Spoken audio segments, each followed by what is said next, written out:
Hallo und herzlich willkommen an alle Bastler und Heimwerker. Schön, dass ihr einschaltet auf meinem Kanal. Willkommen bei PS Werkstatt. Wir haben heute ein neues Projekt vor in der Werkstatt. Ich verrate es euch gleich. Bleibt dran.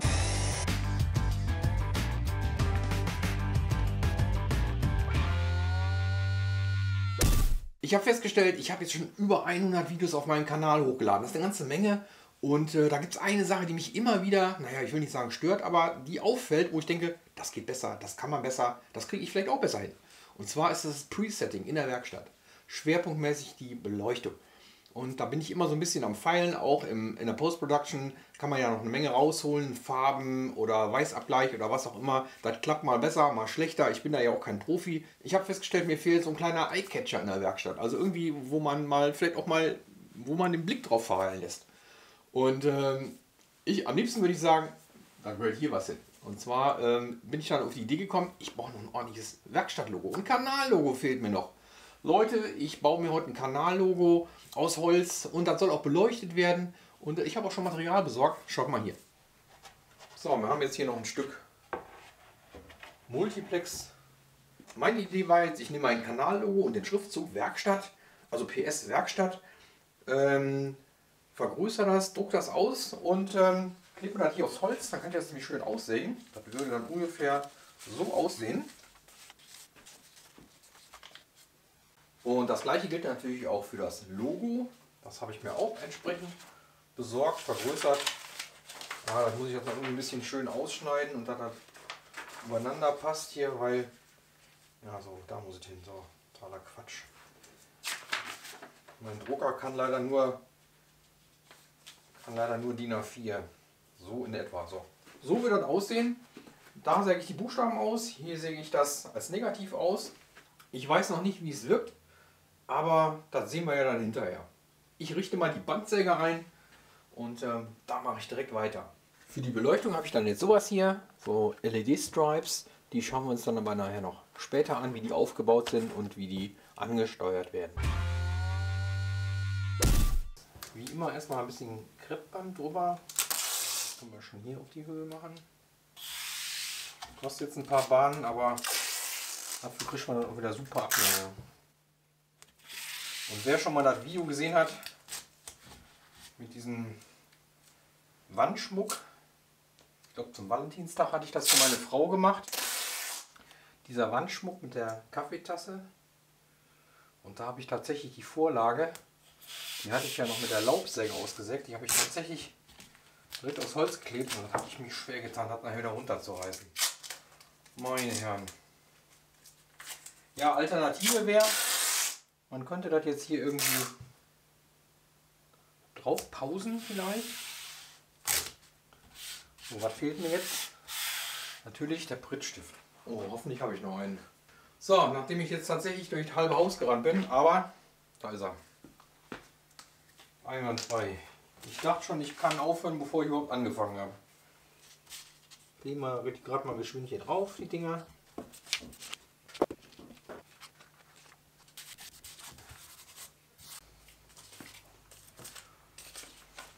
Gucken wir, dass wir da irgendwie Platz sparen, hier drauf knallen.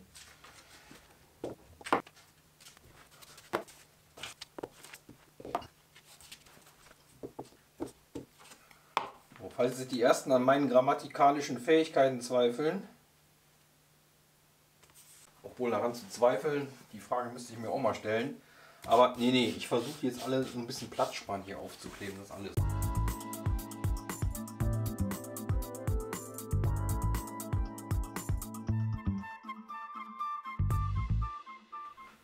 So sieht es aus. Erster Schritt vollbracht. Auch das ist jetzt hier drauf. Das heißt, ich säge das jetzt erstmal grob aus an der Bandsäge.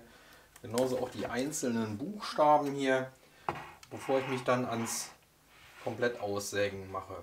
Jetzt gibt es noch eine Besonderheit zu beachten. Ich habe hier auch ein paar, sehen, ich habe hier auch ein paar Ausschnitte drin hier. Bei dem A zum Beispiel oder hier diese kleinen. Die möchte ich natürlich auch, ja, würde ich auch gerne darstellen irgendwie. Vor allem wenn das Ganze hinterleuchtet wird, sieht sich ja schicker aus. Aber das kann ich natürlich mit der Bandsäge nicht machen. Also da setze ich jetzt schon mal kleine Bohrungen rein nachher. Das werde ich wahrscheinlich mit der Laubsäge aussägen müssen. Auch wenn ich nicht wirklich hören will, aber mir wird wohl nichts anderes übrig bleiben. Egal, ich säge es erstmal grob aus und dann sehen wir weiter.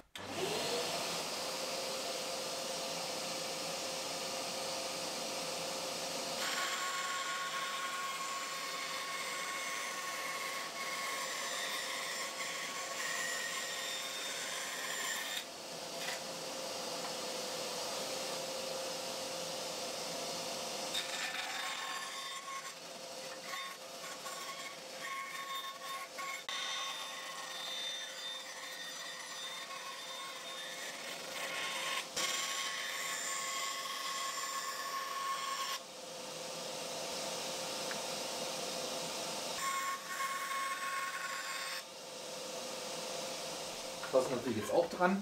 Da werde ich erstmal den Außenradius ganz grob ausschneiden, damit das ein bisschen handlicher wird. Und dann überlege ich mir, wie ich die Innensegmente rausnehme.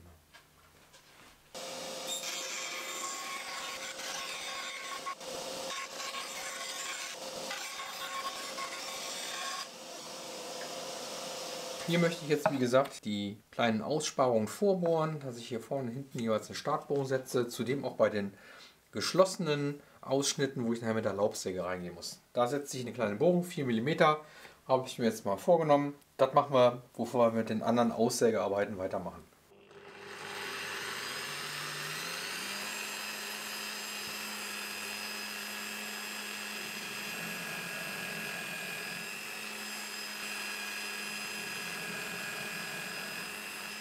Ja, dann kann es ja jetzt losgehen mit dem Aussägen der einzelnen Buchstaben. Fangen wir mit dem W an und die kleinen Bohrungen gesetzt. Schauen wir mal, wie das mit der Kontur klappt.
Ja, wie schon gesagt, muss ich die geschlossenen Ausschnitte natürlich jetzt anderweitig aussägen. Ich habe mich jetzt hier für die Laubsäge entschieden, weil es einfach die einzige Säge ist, die ich habe.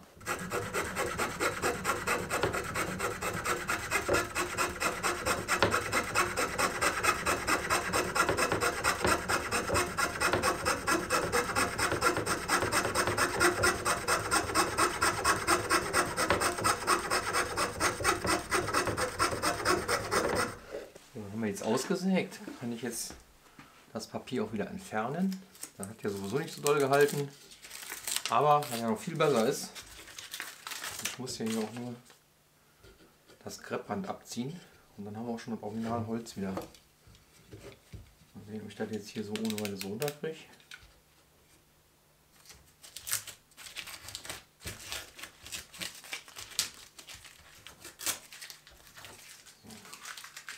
Das sieht schon mal gut aus. Jetzt möchte ich das einfach nur die Kanten noch ein bisschen schön sauber machen. Habe mir dafür Schleifpapier in Streifen geschnitten. Und dann kann ich das jetzt hier schön entlang schmirgeln ein bisschen.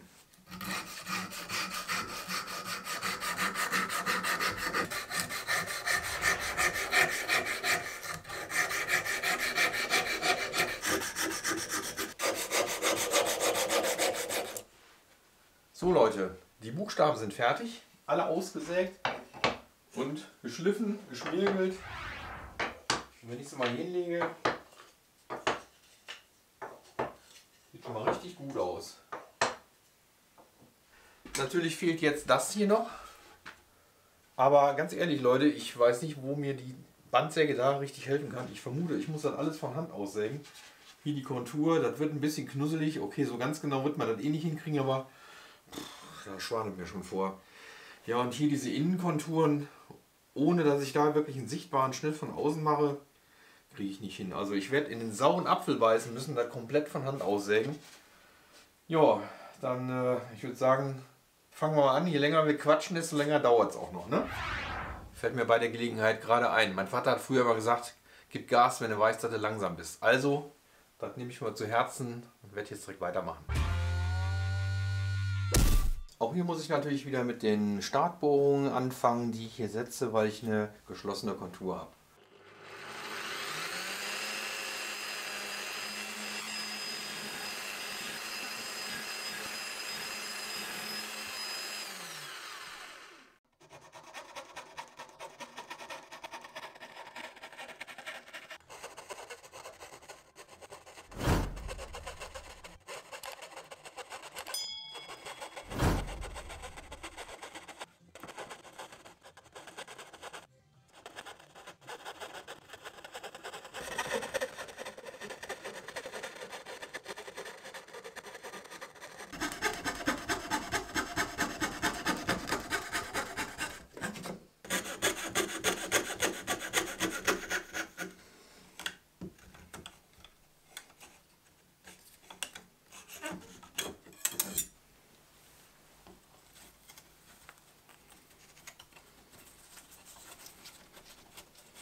Ja, ich muss zugeben, ich habe mir das ein bisschen einfacher vorgestellt. Jetzt habe ich die ganze Innenkontur mit der Laubsäge ausgesägt. Das hat echt Stunden gedauert, weil es echt so, ja ich sag mal, grazil ist und das dicke Material macht es der Laubsäge auch nicht wirklich einfacher.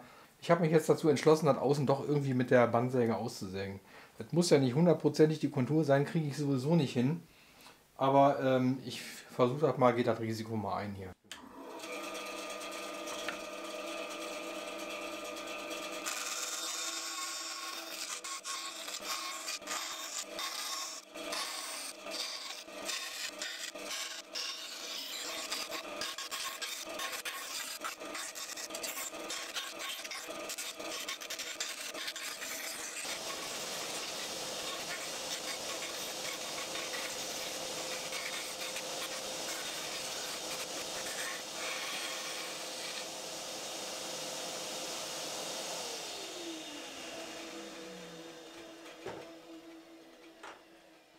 So, auch das ist mittlerweile komplett ausgesägt. Innen, wie gesagt, mit der Laubsäge. Außen habe ich das jetzt mit der Bandsäge gemacht. Ey Leute, das ist so viel gewesen. Da vor allem das dicke Material, der 10er Multiplex.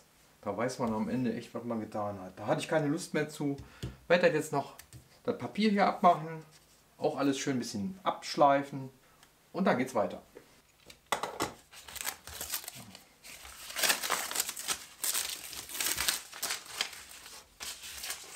So Freunde, wie sieht's aus? Also ein bisschen was habe ich geschafft. Der ist jetzt auch fertig, entgratet, geschmirgelt. Und ich kann euch sagen, das war eine Arbeit. Den packen wir mal zur Seite. Um das Ganze jetzt in sich stabil zu machen, habe ich mir jetzt überlegt, ich habe mir so eine Leiste geschnitten, habe ich noch ein Reststück und habe hier so ein kleines, ja kein Profil, aber eine Phase dran gesägt, 45 Grad. Da möchte ich nachher den LED-Streifen, den LED-Stripe befestigen. So wird das hier drunter kommen. Die Buchstaben werde ich jetzt irgendwie darauf fixieren mit Leim und dann mit kleinen Schrauben nur stabilisieren. Das große Logo kommt links daneben und wird davor montiert, also da drauf quasi. So.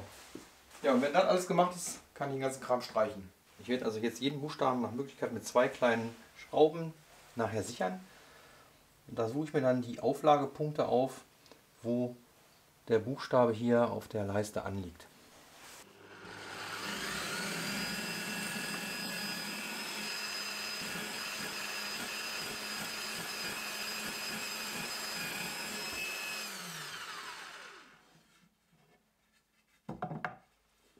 Wie mache ich das Ganze jetzt fest? Ich bin mir selber nicht sicher. Probiert einfach mal aus. Die Leiste habe ich nur einmal mal festgezwingt hier und werde mir die Buchstaben hier mit Hilfe kleiner Leisten auf ein Niveau bringen, damit die direkt auf der richtigen Höhe sind. Hier haben wir noch 2-3 mm, die wir hier noch Versatz haben. Das sieht, glaube ich, ein bisschen schöner aus.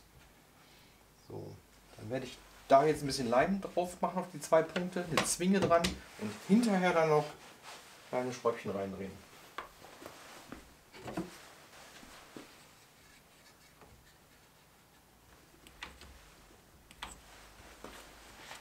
Jetzt muss ich natürlich noch vorsichtig hier in die Buchstaben vorbohren, damit sich bloß nicht das Holz beim Eindrehen der Schraube spaltet.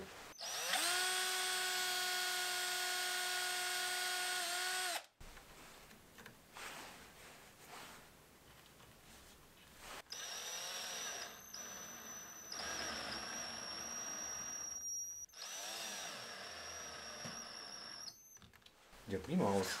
Fast schon wieder losmachen, ne? Ich kann das losmachen. Erster Buchstabe sitzt, passt, wackelt, hat Luft, einwandfrei.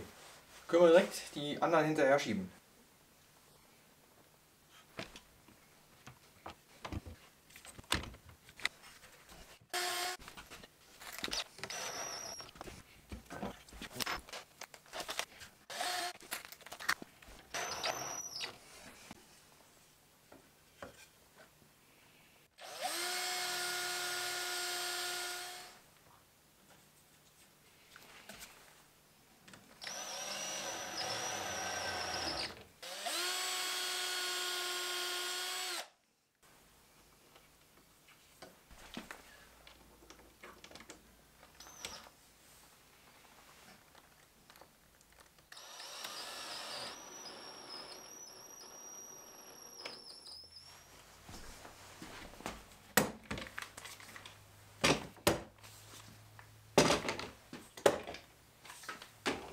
Natürlich soll das Ganze auch in den Farben meines Kanallogos erscheinen. Also der Schriftzug in Rot und hier das PS-Logo natürlich in Schwarz. Ob man dann nachher noch was von sieht, wenn es hinterleuchtet ist, ist ein anderes Thema.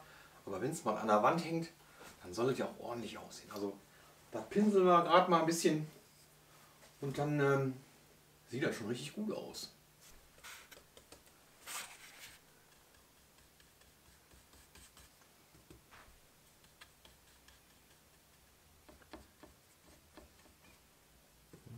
Schon einiges an Farbe.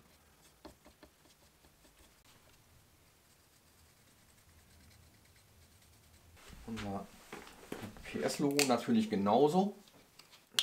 Ein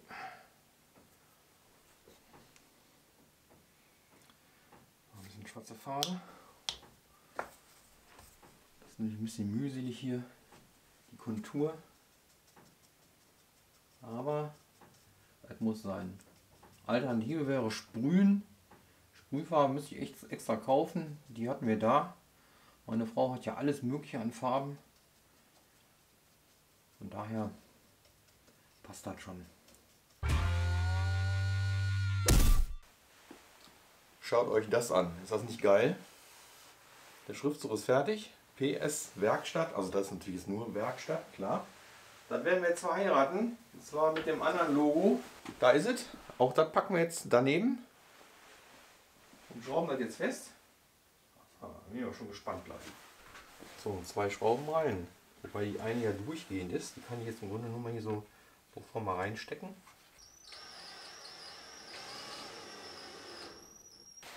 Und jetzt kommt ja noch der Clou.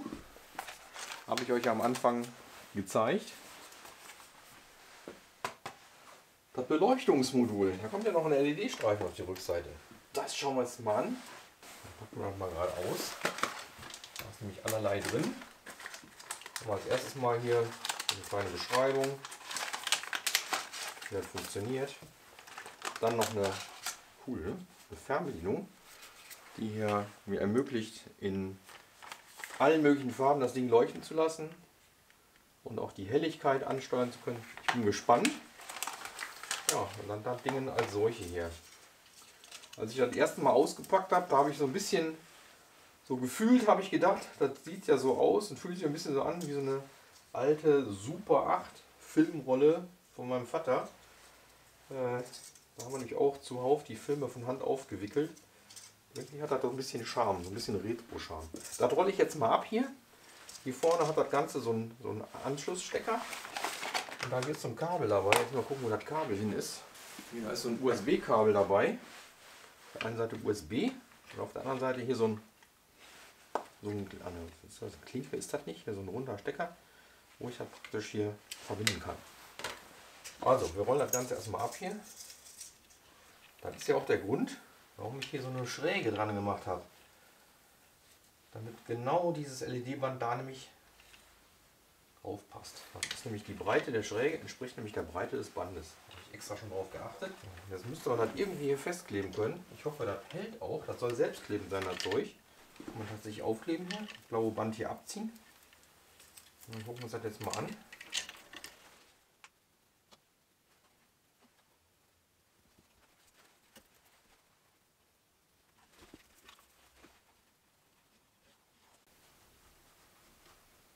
Machen wir mal einen kurzen Systemtest. Stecker rein. Anlage einschalten und staunen. So, das funktioniert. Einwandfrei. So Leute, dann kommt ja jetzt das Finale. So, was ich jetzt noch habe, hier für hinter die Schrauben, also als Abstandhalter, so 40 mm Hülsen, die hatte ich noch da. Die setze ich einfach dahinter, damit das Ganze noch ein bisschen mehr Abstand bekommt zur Wand. Dadurch leuchtet das hoffentlich auch noch ein bisschen schöner. So, testen wir es gleich mal. Einmal. So, zweite Schraube. Wo ist die zweite Schraube? Das ist die zweite Schraube. Der Stich passt ja schon mal wunderbar. Kaum zu glauben. Ich mache mal die Wasserwaage dran zur Sicherheit. Klasse. Also, Testlauf. Ja, einwandfrei. Das sieht ja richtig gut aus. Klasse. Jetzt kann man sogar, wenn man Bock hat, noch die Farben wechseln hier. Blau. Dann kann man natürlich so was noch machen hier. Wobei, das lassen wir besser. So, was ich jetzt noch machen muss, ist hier die zwei Schraubenköpfe gerade schwarz machen, damit die nicht so auffallen. Das USB-Kabel ist ein bisschen kurz. Ich muss gucken, ob ich ein anderes bekomme, ein längeres, weil ich hier oben wahrscheinlich drüber verlege, damit das auch schön verstaut ist, würde ich mal sagen. Jo. Und damit sind wir schon wieder am Ende unseres kleinen Videos angekommen. Ich hoffe, es hat euch ein bisschen Spaß gemacht, dabei zu sein, wie dieses Kanallogo hier entstanden ist. Muss man ja nicht nachmachen in der Form, aber man könnte ja zum Beispiel auch eine Städtekulisse aussägen, die hinterleuchten. Da gibt es auch ganz tolle Vorlagen, habe ich gesehen, von Köln oder Düsseldorf. Und so als Abwandlung. Also man muss es ja nicht genau so machen, man kann das auch anders machen. Also ist gar nicht schwer. Und das war jetzt auch nicht wirklich teuer. Ganz ehrlich, ich habe vielleicht für das Holz, lass es 5, 6 Euro gewesen sein. Das teuerste war noch der LED-Streifen. Ich glaube, der hat das ganze Set hat ungefähr einen Zehner gekostet oder so. Lass es 15 Euro gewesen sein, was ich jetzt hier verbraten habe. Ein bisschen Kleinteile, aber das hat man im Regelfall ja da. Ich würde mich tierisch freuen. Lasst mir einen Daumen nach oben da oder auch einen Kommentar. Natürlich auch zum Hintergrund. Gefällt euch die Farbe? Soll ich eine andere nehmen? Wie ihr sehen könnt, habe ich hier unten jetzt noch eine zweite Farbe untergebracht. Einfach um so ein bisschen Kontrast noch reinzubringen. Gefällt euch das? Wollt ihr da mehr von sehen? Ist das eine tolle Idee? Da wäre ich auf eure Rückmeldung gespannt. Und ganz wichtig, beim Abo die Glocke nicht vergessen, damit ihr daran erinnert werdet, wenn es wieder was Neues gibt. Entweder solche verrückten Sachen oder wieder was ganz Normales aus der Werkstatt. Da gibt es demnächst auch wieder was. Und seid einfach gespannt und schaltet wieder ein. Bis dahin bedanke ich mich fürs Zuschauen. Bleibt gesund, macht's gut. Tschüss, bis zum nächsten Mal.